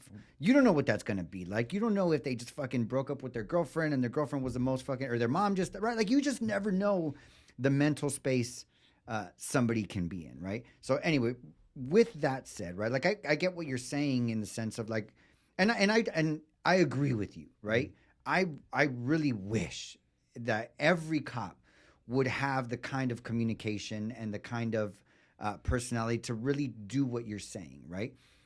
And I also look at the big picture of it and can see how difficult that can be when you're constantly dealing with people who don't fucking like you, who are pissed because you were even there, right? And normal people, right? Like, you may have a little Asian lady or a little Mexican lady or a fucking whatever, right? Like, not to like sexually profile anybody, now that we're on the subject, right? But like, but you could have somebody who's not like gang related, not like, they're just like normal fucking people, right? And you pull them over for speeding because they were actually fucking speeding. Right. But they are pissed at you, right? Because you fucking pulled them over. Yeah. Right. And so for me, although I do believe that that would be great for all police officers to respond that way and react that way to people, I mean, I can also see how it can become very difficult when where a lot of the time you're just dealing with a bunch of pissed off people. Yeah. Well, I mean, you think about it, like, we're never there because the day is going well. You know, I mean, when our presence is required, it's because someone's acting a fool or someone's having a really bad day. You know, so anytime you get pulled over, that they automatically, oh, this is points on my record, this is money out of my pocket, this is court. So our presence is negative, right? Already, right off the bat, we're there because someone's having a bad day, and the only way that we can try to, I hate to say it, turn that frown upside down, is your professionalism, right? This is something that I wish that cops would of any age or any time on the job would focus on, is just how we talk about doctors with bad bedside manner. The same thing goes for cops, right? We've all seen the videos of officers that pull someone over and are rude off Jump Street, right? Like, right away, what the hell are you doing driving so fast in my neighborhood, and blah, blah, blah. And they got like this, you know, this just bad attitude about it, as opposed to, hey, caught you going a little fast there, you know? I've actually told people, if you tell me a joke and make me laugh, I'll let you go. You know, and you know, and so you know, and sometimes you heard a joke, and just the fact that they attempted, I was like, all right, I'll let you go. Things like that, you know. Just be careful. Just be careful. Just slow down. And it also kind of depends on and I've also had guys that have told me, hey, don't you think that there's something else that you could be doing better than this? Like, now they're telling me how to do my job. And my response to them is like, do you really think, is this like your way of talking yourself out of a ticket? Because it's terrible. Yeah, this ain't work. It ain't going to work, man. You're going about the wrong way. But again, it's just like, automatically our contact is negative with people, you know? And so again, officers do have, I'll tell you right now, verbal communication is so important on this job. It is so important. It can literally take a guy that is just right here, ready to go, and be able to settle him down. Like, I always remember this one incident. This dude was massive. He was like 6'6", 300 pounds. He was in the jail, and he was on one. And the detention officers were dealing with him, and it was just not going well. And this one girl goes up, "Hey, sweetheart, what's going on with you?" And his relationship with his attention directly went to her, because she was somewhat nurturing. In a way, what's going on with you? Why are you acting like this? And he's just like, I just don't want. And she was, all right, baby, talk to me, right? And she automatically just used her way of de-escalating the situation, just her tone of voice, She was like, come on, baby, just let's go. And she went ahead and she got the dude into custody with just words, right? Now, a lot of times that ain't gonna happen. Don't matter how nice you are, or how sweet you are, or anything like that. But like, there are times where you just have the ability to de-escalate situations with just your mannerisms and your tone of voice and things like that. But as soon as you kind of like come at people hard right away, metal meets metal, and it never works out well. But and a lot of it is an experience thing too, and that's one of the things that like I tell people is like, as long as law enforcement has been around for over 100 plus years, right? Like LAPD, for example, has been around for like I think 150 years. Wow. But the police officers have 4 or 5 years on the job, right? So they have to mature as well, and they get better with more contacts that they make. They get better with more maturity. They get better with age, in terms of their level of experience and so on and so forth. So again, law enforcement has been around for a long time, but the officers are new. Yeah. You're talking about kids that are 25, 30 something years old. So. But yeah, it's just it's an uphill battle. 2020 didn't make it any easier. But we're starting to slowly see the pendulum kind of swing back into our favor. It went really far this way, so it's a little bit this way now. Yeah. But we're starting to kind of see. But we also have to understand the role that we play in that, because we also have the ability to actually just go ahead and send it right back the other way again with stupid behavior. With another George Floyd incident, things like that. We always have that ability to do it, and so, but we're trying though. I can tell you that we're trying. So there's a few quotes that you gave me, right, of messages that you kind of like that you're committed to kind of putting out into the world. One of the quotes stuck out to me right now, when we were talking about pulling people over and like they're all pissed off, right? Because you pulled them over for speeding, but yet they were speeding, right? Yeah. They were speeding. And so for me, what came up is a topic and a conversation that I love, which is the conversation about accountability, right? Like, if you were just accountable that like, dude, you were fucking speeding, right? And like you said, like, really, dude, that's the way you're trying to get out of a ticket, right? Like, if we could just be like, hey, officer, you know what? Like, I get that I was speeding, right? Like, I get that I was speeding, like, fuck it, my bad, right? I'm in a rush because of this. I'm in a rush because of that. I get that's no excuse, but like, I'm super sorry. Whatever, right? Like, if you come from accountability. But the quote that stuck out to me was you put, "How a victim mentality never leads to success." Correct. Where does that come from for you? Tell me a book or a movie that you read where someone was a victim and then is celebrated. It feels like it's celebrated a lot nowadays. It's not celebrated. It's marketed. And that's. There's. What do you mean by marketed? Look at the people who are talking about it. Like, you have and I'm not going to go ahead and drop any names because I'm not trying to get in an internet or Twitter war, whatever they call it these days. But like, there are literally college professors that will go all over the country and preach a victim mentality and talk about, like, for example. So there's one particular professor, right? And again, he talks about like systemic racism and so on and so forth, right? And his message is never positive. It is constantly, look how America is trying to keep you down, right? America's your enemy. America is like, he comes off with all these different accusations, right? But yet this is a man who grew up during a time where the country was far more racist than it is today, right? Grew up during his childhood was, I think, during the 60s. And this is a guy that is now teaching at a prestigious university. A black man teaching at a prestigious, was hired by a prestigious university, is allowed to influence the minds of kids, has been given that ability to influence the minds of kids, and then goes on very popular talk shows and news organizations to have his message spread of this victim mentality and the systemic racism and all this kind of stuff, right? And it's like, where's the oppression, bro? You've been given every single platform and you're making hundreds of thousands of dollars a year spreading this message. Like, where I don't see it. When I see a CNN anchor or any news anchor that is of color or a female and they're talking about all this victimhood and this, and all these different, like, ways that they were kept down. It's like, you are on national television right now, being able to go and giving a national audience. Like, tell me, where's the oppression?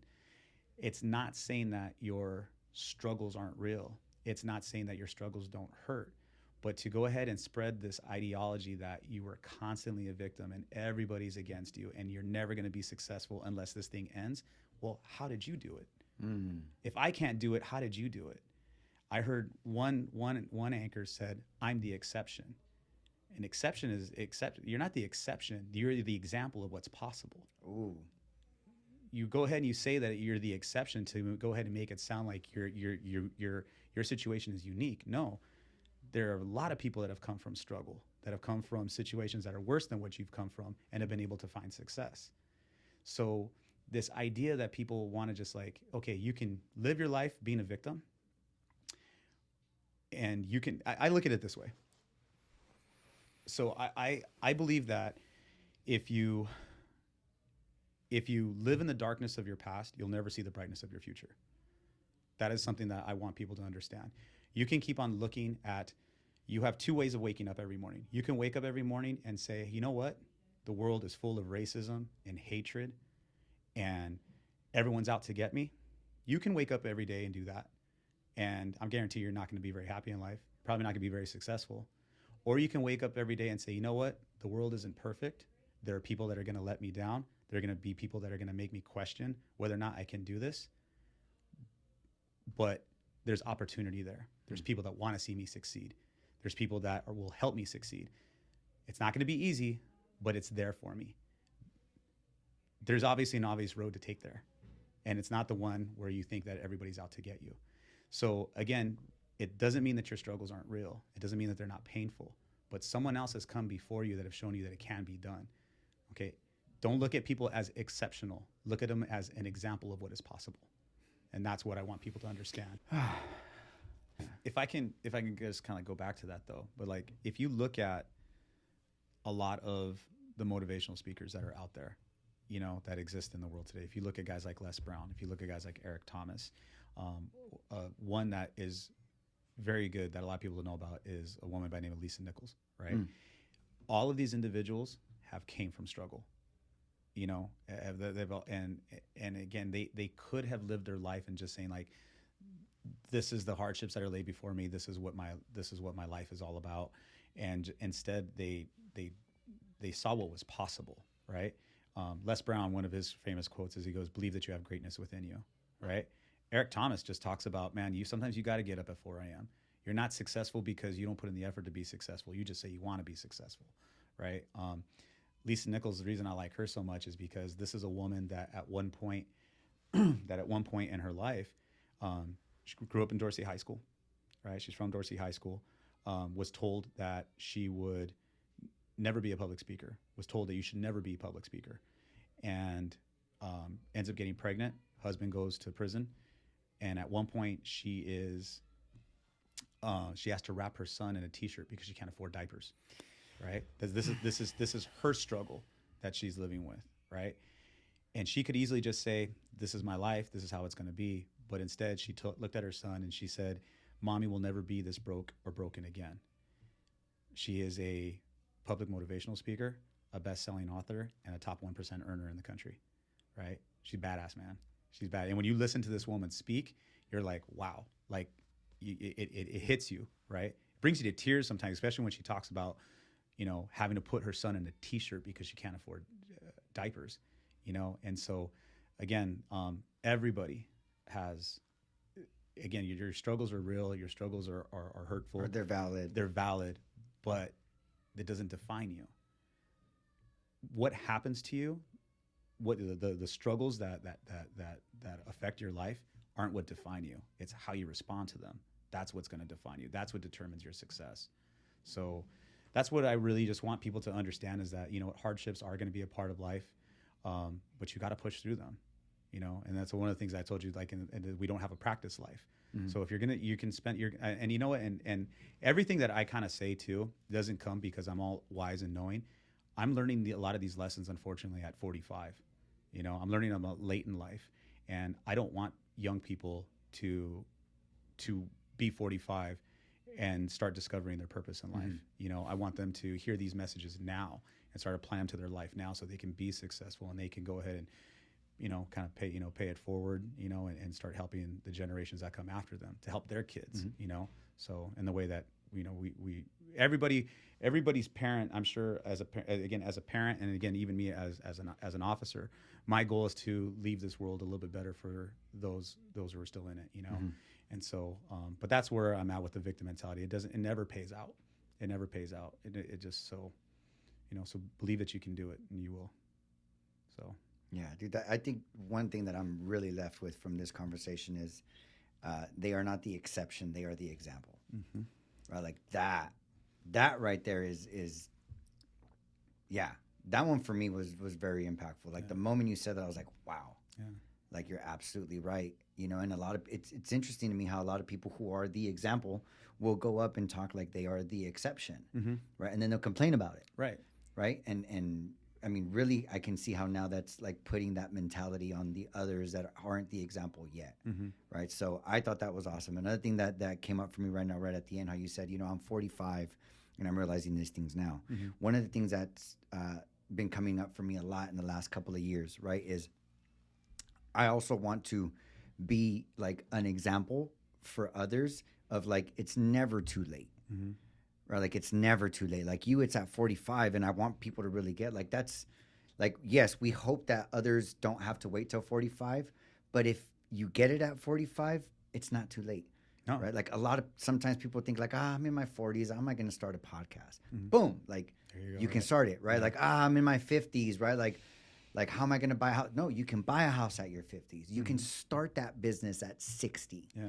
Right? Like you're never too old to make content. No. Right? You're never too old to build a big audience on social media, right? Like I really, that's one of the messages that I want to spread, which is like, you're never too old. You can always do it. And it's not that it makes it easy. So it's going to be kind of, but you hear people say it's never been easier to be successful than it is today because of all the technology and all the resources that you have available to you now, right? It's never like all the tools are there, but the reason why we're not often being successful is because we lack the discipline and the fear of failure to actually achieve the things. That's where I'm going through right now. Like, again, what we've talked about, me launching my podcast, right? My content is very minimal. I started just doing like stories and things like that, and I've been a little bit more proactive. I'm very nervous to be in front of a camera and do this. Uh-huh. I'm very nervous of what this is going to look like in a week or two. Like, I'm not sure, like, am I, and a lot of it, and and just kind of like, and I think I shared this with you last time when we first sat down and talked, is that I'm very much like, I put myself out there for people, right? And a while back, I was on the Tucker Carlson show. I was interviewed by Tucker Carlson, and I was interviewed by Fox and Friends for a video that I posted that went viral. Right? Wow! And so Tucker, and again, whether this isn't about a conservative or liberal thing or anything like that, but there was something that I was passionate about, and it landed me on national television, right? On one of the top-rated national television shows in the country, right? Which was Tucker's show. And that created an insecurity in me because I was like, that video was on YouTube, got over 1 million views, and so on and so forth, right? And I'm thinking, well, if I go ahead and I do another video, what if it only gets 100 views, 50 views, whatever it might be, right? And then I have to ask myself, okay, why do you want to do this content? Is it because you want to have 1 million views, or because you want to affect the lives of people in a positive way? So again, and I still struggle with this, but it was, I came up with this little saying that I would rather have 100 views and inspire the life of one than 1 million views and inspire the life of none. And again, even knowing that I have that in me, like that desire, I still get very shy in front of the camera. I have a hard time pushing record. Because I'm not someone that likes to bring a lot of attention to themselves. I've done it because I felt like the cause was bigger than me. But it doesn't mean I like it. And being on a podcast is literally bringing attention to yourself. Yeah, like course. Your camera's on me, but set up my mic so people can hear me better. So I struggle with it, but I know it's something that I got to do because if I'm going to inspire that life of one, I got to press record. I got to turn on the mics and press record, man. Yeah. So, yeah. And that's always tough, man. Yeah, it is. I get it. Yeah. I get it. Even for me that I'm just like you, I like creating content. I obviously have this podcast. it still takes something. Right. Like there's been like a period of like a few months recently that I haven't really posted much, and it's that battle. Do you listen to Jim Rome a lot? No. So he actually has one. He says perfection is another excuse for being lazy. Yeah. Oh yeah. Yeah. He says perfection is an excuse for being lazy. And the thing is that, and he has another one. He follows up with that. He says perfection is an excuse for being lazy, and of course I'm gonna mess it up now, but basically saying a plant. You know what? I almost want you to go ahead and search it. So just like Jim Rome quotes, but basically he says, Jim Rome. I think it's I'm gonna forget it right now, but he basically says, we're gonna have to edit this out because this looks silly. No. But basically, done is better than a perfect plan that never sees the light of day. Right. So don't worry about it being perfect. Just get it done. And you'll get better as you go on. So like for me, it was I remember saying this before. I had my studio set up at my house. Everything was done. I had the lighting and everything was done, right? And I was like, okay, Adam, tomorrow you're gonna go ahead and you're gonna hit record. Turn the mics on and hit record. But you know what? Maybe I'll wait till next week because I'll have a haircut by then. I gave myself every excuse I possibly could because I was just so nervous about being in front of the camera. And again, like I have posted a few things and I hope people like it. But I need to, again, I need to just stop waiting for perfection, man, and just get on with it. We just need to get it done. It's never going to be perfect. Yep. And we just need to get it done. Yeah. So I know we set a timer based off of like how much time we both have to be here, right, to get back onto our days. There is one conversation that I want to have before, we head out, right? And then if there's anything left that you feel like is unsaid, one, you can say it, or two, we're going to get back in here again. You already know we are. You already know we're going to get back in here again. Yeah. But one of those conversations is about mental health for law enforcement, right? One of the things that I've thought of in the past, right? Like, and I've heard about a lot of like mental health issues that a lot of police officers have, right? Whether it's alcoholism, whether it's infidelity in their relationships, whether it's abuse, right? Like abuse of their spouse, abuse of their children, like all of these things, right? For me, what comes up for me when I hear about all of that is like, is there programs or is there anything that that law enforcement is doing or providing for you guys that helps you guys manage these things? Because I think of a cop and I think like, damn, as a cop, like you show up to scenes where the woman is fucking beat up, right? You pull up to a shots fired, right? You get to the scene, there's a dude bleeding on the fucking ground, fucking probably saying like, dude, help me. Like they're fucking dying, right? Like they're dying on the floor. You show up to scenes where kids are shot, where kids are beat. Like, I mean, there's some unimaginable shit that I think about sometimes where I'm just like, I don't even know how I'd be able to deal with on a day-to-day, right? Like pulling up to scenes where I see what I would consider some fucking horrible shit. Yeah. Right? And then have to I just finished getting off of a scene or a case where a kid got shot. Yeah. Right? A 3-year-old, a 6-year-old, a 5-year-old. And my shift's over. And I'm fucking going back home to my 5-year-old, my 6-year-old. Like, I don't even know how the fuck I'd manage that. Like, yeah. A couple weeks ago, it's everything you said is, I shouldn't say it's a day in a life, but everything that you've said, I've seen before. A couple weeks ago, we had this one incident where this kid was jumping off a bridge, wanted to jump off a bridge, and the two officers approached the kid, and he's 17 years old, and the kid pulls his hoodie over his head just as he's about to go. I guess he's getting ready to jump, so he pulls a hoodie over his head, and the officers go ahead and they grab him. And they're holding on to him, and the kid's falling off the side of the bridge, and they're holding on to dear life to this kid to keep him from dying, right? And a citizen comes over, and they're able to go ahead and pull the kid over to safety, right? Amazing. It's on video. The guys they're probably going to get a life-saving medal, as they should, because the mom was watching this whole thing unfold, and she said, those officers saved my kid's life. Amazing day. You can finish the day on that and feel good about, like I said, that about the contact that you had, the impact that you had. Within 2 hours, one of those 2 officers is giving chest compressions to 2 murder victims, 2 17-year-old kids who were shot in the head, and within hours. So when you think about one incident, this guy is saving a life. 2 hours later, he's trying to bring back a life. That's all on the same day within a couple hours. So how do you deal with it? I think that the thing that I tell my officers is that it's okay to not be okay. That's perfectly fine. Sometimes we need a tune-up, and I strongly recommend therapy, finding ways to go ahead and deal with that type of emotion, with that, and just making sure that you're processing it okay. I remember something my dad told me, because my dad, like I said, my dad's a Vietnam veteran, right?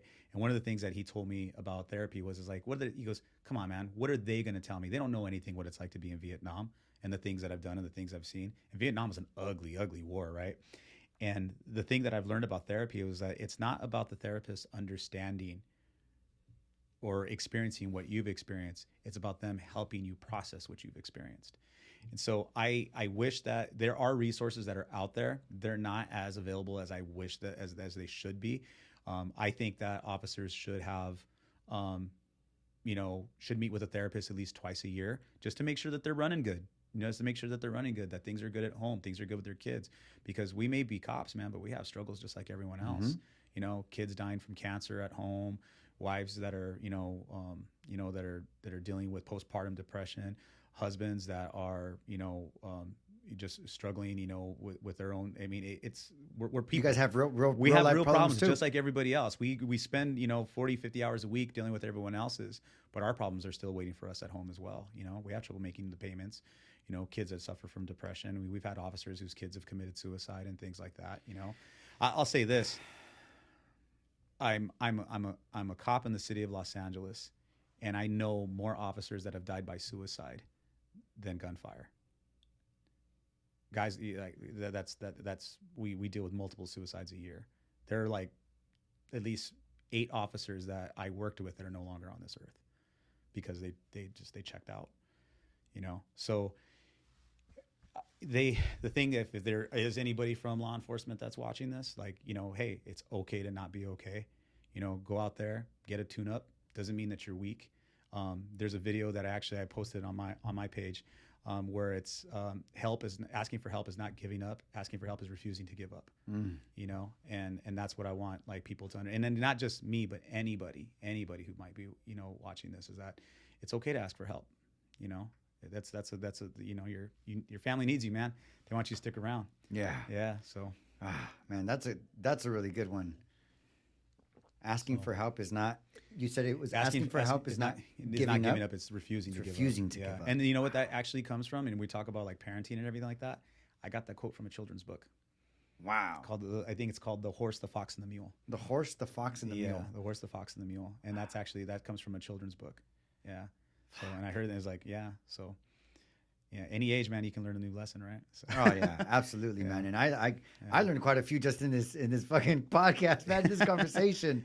Adam, thank you so much for being on the show, man. I know that a lot of the conversations we talked about can, one, be controversial, and two, can be a little bit difficult to talk about. I'm pretty sure we're gonna do this again in the future, for sure. Because we could have been here for another 3 hours, I'm sure. Because there's still a lot of stuff we didn't touch on that you and I were conversating about. So we're definitely going to get back in here again. Before we leave, is there anything you'd like to leave anybody off with? Man, the only thing I would just say is this, is that the one thing that I really wanted to go ahead and say was this, is that one of the things I told you about, the roadmap to success has already been written, right? There have been these people that have come before us that have shown us the way to success. The map is already drawn out. It's the examples. The examples are already there. The problem is that when life gets a little bit difficult, you start looking for another map for an easier road. Okay, but that's not how success is developed. Learn from people that have come before you, that have become successful, and follow their example, and you too can be successful. Amen, brother. Amen, right? Amen, brother. So, all right, man. Adam, thank you so much, yeah, brother. Man, for sure. Appreciate you. We're gonna do this again, brother. We're gonna do this again. Awesome. So, Perfect. Thanks Jolene. to the producer. Thank you to the producer, Jolene. Appreciate you. Yeah. Everybody, thank you so much for tuning in. Make sure you guys follow Adam. All of his information will be put. It would have probably gone through the videos you guys are watching it, but if not, it will be in the description. Go ahead and comment on anything you've seen. Reach out to Adam. Reach out to me if you guys have any questions about anything. And thank you guys so much for tuning in. Thank you, Jolene, for being here. And Adam, it was a pleasure, brother. Thanks, man. Can't wait to do it again. Let's do it. Cool. Woo! Booking your appointment is quick and easy. Visit ogclipjoint.com, download our app from the App Store or Google Play, or call to book directly with the owner of your local shop. Whether you prefer to schedule online, through our app, or over the phone, we make it simple for you. With convenient locations in Covina and San Dimas, right here in the heart of the San Gabriel Valley, we're ready to keep you looking your best. Stop by the original Clip Joint Barbershop today.